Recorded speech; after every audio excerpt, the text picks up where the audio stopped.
அதை மீறி ஒரு கல்ச்சராகவே இங்க வந்து இந்த சாதிக்கு எதிராகவும் இங்க இருக்கிற இந்துத்துவத்துக்கு எதிராகவும் பார்ப்பினத்துக்கு எதிராகவும் அடிப்படையில் செயல்பட்டு கொண்டு இருக்கிறோம். ஆனால் மற்ற தோழர்கள் இல்லையா உடனே கேள்வி கேட்பாங்க, நீங்க மட்டும் தான் இருக்கிறீங்களா? அப்படி இல்லை, இருக்கிறீங்க. பட் ஆனா இங்க இருக்கிற பிரச்சனையுடைய வீரியத்தையும் நம்ம சரியா புரிஞ்சுக்கணும்னு சொல்றோம். அப்போ ஒவ்வொரு பகுதியிலும் நம்ம படிப்பங்களை உருவாக்க வேண்டிய தேவை இருக்கு. பெரியார் படிப்பங்களை உருவாக்க வேண்டிய தேவை இருக்கு. அம்பேத்கர் படிப்பங்களை ஊர் தேர்வுல உருவாக்க வேண்டிய தேவை இருக்கு. இவங்க ரெண்டு பேரையும் வந்து நம்ம கொண்டு போய் சேர்க்க வேண்டிய தேவை இருக்கு.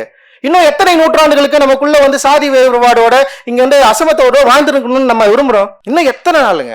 எத்தனை பேர் ஊர் தெருவுல இருந்து வரீங்க? என்னைக்காவது காலனி தனியா இருக்குது, காலனியில இவ்வளவு பிரச்சனை இருக்குதுன்னு நம்ம என்னைக்காவது யோசிச்சிருக்கோமா? பயங்கரமான மன உளவியல் சிக்கல் அது. உங்களுக்கு தெரியாது. ஊரே ஒன்னு சேர்ந்து கூட அப்படி கொண்டாடிட்டு இருக்கிறப்ப வந்து ஒருத்தன் வெளியே நின்று வேடிக்கை பாக்குறப்ப இருக்கிற பெயின் வந்து உங்களுக்கு எப்ப புரிய போகுது? புரியாது. அது தனியா அப்படி நிக்க வச்சு தனியா ஒரு இடத்துல உட்கார வச்சு சோறு போடுறதுல இருந்து அந்த பஸ் ஸ்டாண்டை யூஸ் பண்ண பொதுவை வந்து பயன்படுத்துறதுல இருந்து பக்கம் பல சிக்கல்கள் இருக்கு. நகரத்துல வந்து அப்படி நம்மளால வந்து வெளிப்படையா பாத்துட முடியாது. வெறும் என்ன சொல்றது, விசிபிளா இல்லை இங்க.